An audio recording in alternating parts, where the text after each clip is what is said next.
everyone, welcome to today's video. Looking at our fifth country, our fifth destination, and if you haven't guessed by the flags and the beer, we're going to be looking at Germany.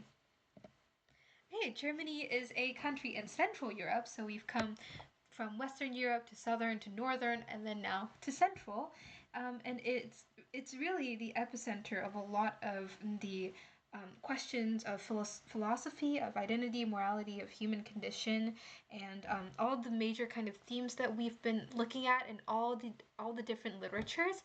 Germany is the epicenter of all of that. It has a history of philosophical inquiries, artistic innovation, and societal changes, and the literature itself often grapples with existential questions and explores the complexities of human identity. And I've said this in previous videos, but Germany is also the home to Friedrich Nietzsche, who is undoubtedly, I think, the most, if not the most, well-known philosopher out there currently because of his kind of radical ideas, but also very, very unique and innovative beliefs and insights.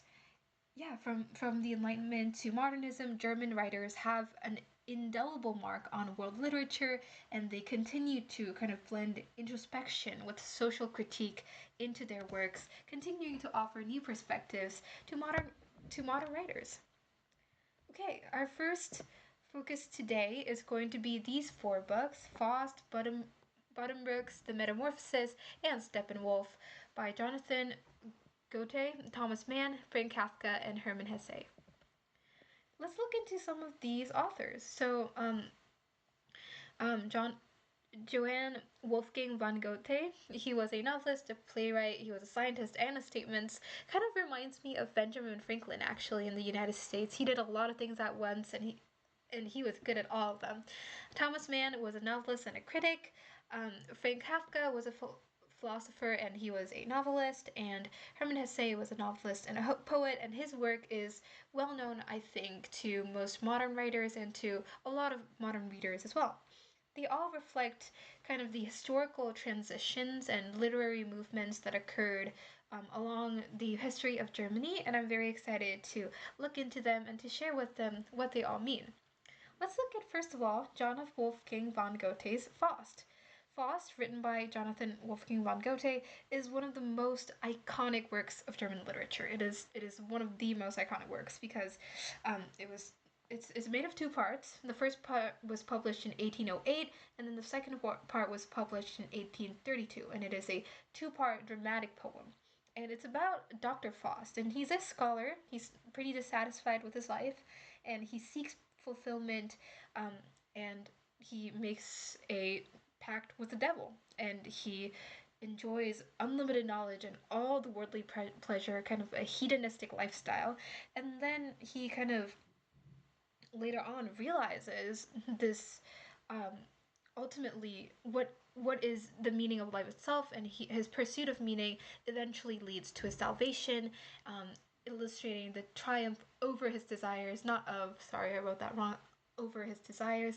And the story explores the themes of ambition, the things you want, and self-realization, and the duality of human nature, and experiences of love, tragedy, and the consequences of your choices. And a key passage is when the devil reveals his kind of nihilistic, like Nietzsche-like perspective, saying, "I am the spirit that negates," and rightly so, for all that comes to be deserves to perish. It would be better if nothing came to be at all. Thus, everything that your terms calls sin, destruction, and what is called fate is my essence. I am the spirit who denies, and it is my function to destroy. But what you call destruction, I call creation. So to the devil, destruction, negation, just nullifying all that exists is what he believes to be creation. And Faust is just a meditation, I think, fundamentally on human striving and the nature of sin and the possibility of being redeemed, the themes that continue to resonate with modern readers. And this also kind of reminds me of all the other rejections of hedonism, like Madame Bovary, right? And what we looked at in, for example, a lot of our writings, and a lot of the literature in Russia. It's the same kind of idea over and over again. They want to reject the hedonistic pleasure and they want morality over it. I think that is a very, very common theme, especially in the 1700s and the 1800s. And I don't know, modern writers these days don't write about it as much. I think the focus always shifts according to the time, but this was one of the main focal points of literature as we see.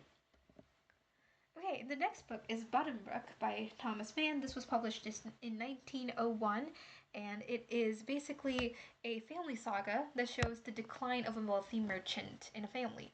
And this immediately reminds you of the cherry orchard, right, that we looked at last time with Russia, because the declining aristocracy and the kind of tension between tradition and modernity and societal changes that continue to challenge the stability that one feels over one's wealth, over one's life, over all the established things that they have. And it's Buddenbrooks is a once prosperous kind of region, and it's these kind of changing societal classes and structures continue to challenge the stability of this family. And I it continues to talk about social, economic, and cultural circumstances. It reflects the tension between what we know and how it's continuing to change, and it also is inspired by themes of ambition, artistic sensibility, and societal expectations. Um, yeah, and it's eventually just like the cherry orchard. It's showing the fragility of legacy and the inevitability of change, rejecting aristocracy. And I think it's kind of a theme we see around the 1800s, early 1900s. People were saying, "Oh, we want to reject the aristocracy, the kind of wealth gap that already exists. We want to show that all the rich people around us, they don't deserve it. It's gonna change. It's not a permanent thing." I think that's what they were trying to say. They were saying, "Oh, this societal structure, this economic discrepancy that we're seeing, this can always change." And I think this brought more people to kind of challenge the societal circumstances that shape them, because even in the 1700s and in most countries in Europe, as well as just all over the world, people who were born wealthy mostly died wealthy.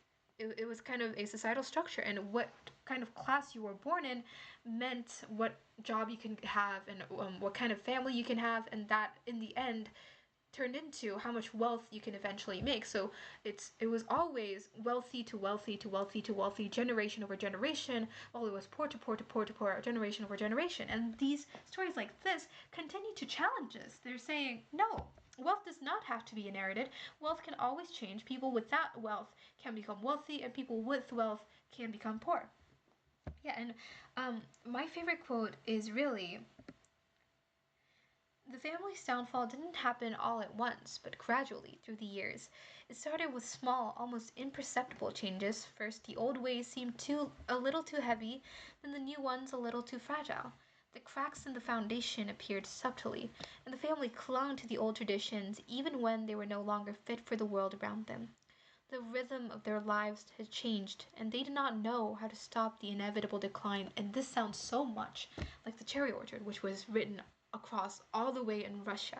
That I think is very beautiful. And Mann also draws on his own family history in order to write this, and it's really his meticulous kind of realism and the depth of all the psychology in each of the characters really earned him um, a lot of recognition. He eventually got the Nobel Prize in 1929 for this piece of writing, and it's just a great book that has become a cornerstone of German literature and literature all across the world. It is a must read for all people. Okay, let's move on to the Metamorphosis. When we talk about well-renowned books, we cannot forget the Metamorphosis. Have you guys heard of waking up one morning and being turned into a giant insect?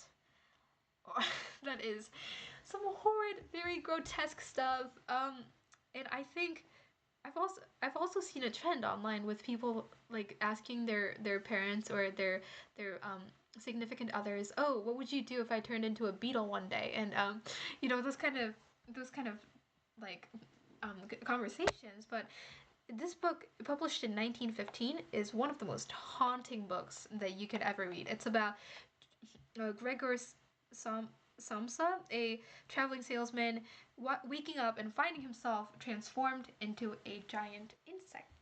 And as he struggles with his new being as an insect, he becomes slowly isolated from his family, who at the start kind of pity him, but grow increasingly resentful as he is unable to work because he used to be the bread buyer of all the family. He used to provide for all the family, and now he's turned into an insect, and he's mostly useless, and he is giant, and he is an insect, and that is just not very pleasing to look at. And it delves into Gregor's psychology as he is turned like as he is unable to fulfill the role in his family that he was once able to perform. He has to deal with a new self identity as an insect, as someone who cannot do anything for their family, as someone who cannot talk, who who loves all these gross things that animals love, like rotten fruits and all these disgusting stuff. And what's, I think, an amazing plot point is the way that Kafka portrays Gregor's death is by an apple. So his father one day throws an apple at him because he's so angry and so resentful, and the apple gets lodged into his back, into his insect back, and eventually that causes an injury that slowly and increasingly deteriorates his health, and that's how he eventually dies. And I think that's kind of the way a lot of our death, a lot of our spiritual or psychological deaths in our lives happen. It's when people like throw things at you, when people resent you, that kind of injury slowly seeps into you and kills you.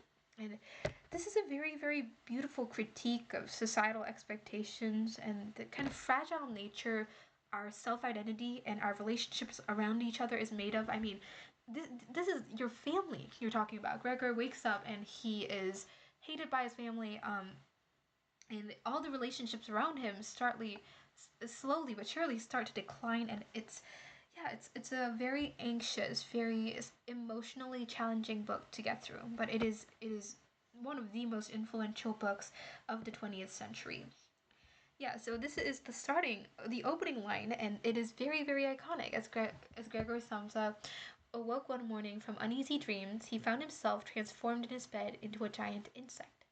He lay on his armor-like back, and if he lifted his head a little, he could see his vaulted abdomen divided into stiff, arched segments. The bedding was hardly able to cover it, and it seemed ready to slide off at any moment. His numerous legs, pitifully thin compared with the size of the rest of him, waved helplessly before his eyes. It's beautiful writing. Um, wow, it is. This book is very, very grotesque. It is going to be emotionally challenging for a lot of you, but I think it is necessary to read this book. It is just that good. Understanding this book is really an understanding of yourself, about human nature, about kind of the fragility that everything that we know lies on, and this is a continued theme also that we see. Okay, moving on to our most recent novel, Hermann Hesse's Steppenwolf, published in 1927. It is a book that explores the inner turmoil of Harry Haller, a kind of lonely, reclusive intellectual who sees himself as divided between human size and his primal wolf instincts, right? And this is set in the instinct of an interwar period. In the aftermath of World War One, and this novel is kind of a reflection of the new generation that has to deal with the aftermath of the war. Haller's encouragement with figures like Hermine challenge his rigid worldview, introducing him to a life of self-discovery and reconciliation with his dual nature. A reflective line captures the novel's central theme. I was a wolf, but I had forgotten the wolf's life. I had forgotten that life in its totality, its fullness, its wisdom is neither good nor bad. The man who lives in a constant search for meaning or escape from himself is only a half man, always torn between desires and duties. It is the life of a wolf that embraces its duality without searching for a resolution to the endless conflict within, for the self cannot be healed by the mind alone. So yeah, it's a very deep philosophical and psychological exploration of individuality, of kind of alienation within yourself, a duality, and the journey towards self-acceptance, making it like a timeless reflection of human conditions. And it also reminds me of Dr. Jekyll and Hyde, yeah. Hyde and Dr. Jekyll. It's kind of that kind of duality that we see. Yeah, here are some further suggestions. German literature often reflects kind of the intellectual movements of its time, like how Goethe's engagement with like romanticism is also present, and Kafka's critique of modernity is present, and Hesse's kind of existential musing, kind of like Nietzsche-ish. These work together not only on a deeply personal level, but also on a broader social level, kind of discussing the psychology and the philosophy behind all of it. And all these authors kind of do the same thing with E.T.A. Hoffmann, um, Brecht, and Heine. Yeah, with E.T. Hoffmann, he wrote the famous Nutcracker, which has turned into a ballet kind of thing, and also a timeless movie, and The Mouse King. And Heine wrote A Winter's Tale and the Book of Songs. He often blended criticisms of Germany into his book, and Brecht was a playwright and a poem known for his famous work, The Three Penny Opera. Yeah, and they all kind of represent different ideas and themes that we have all seen in like all our endeavors thus far to look at a lot of the literature across Europe. Yeah, so German literature, it's I think more than anything, it is very philosophical. All these quotes, all these books, they were primarily about kind of identity, like self-discovery and alienation from others, and yeah, and they all have different ways to express it. We see an epic drama, we have surrealism, realism, existentialism, but they all kind of work together to offer very enduring insights into life's complexity. And this is, again, a universal theme that we see in all great masterpieces of literature.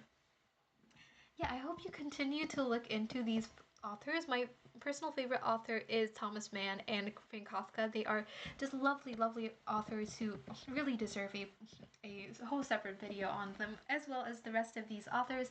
And so I do encourage you constantly to look into these books, to buy one, to read through it. And a lot of the previews, I believe, yeah, a lot of these books are completely free online because the copyright date is expired, and so you should be able to enjoy it without any problem. Yeah, thank you so much for joining me on this journey through the literary legacy of Germany, and I hope you've enjoyed it and that you're excited to gain new appreciation of these masterpieces and their kind of enduring relevance to our modern selves. Thank you so much. Bye bye.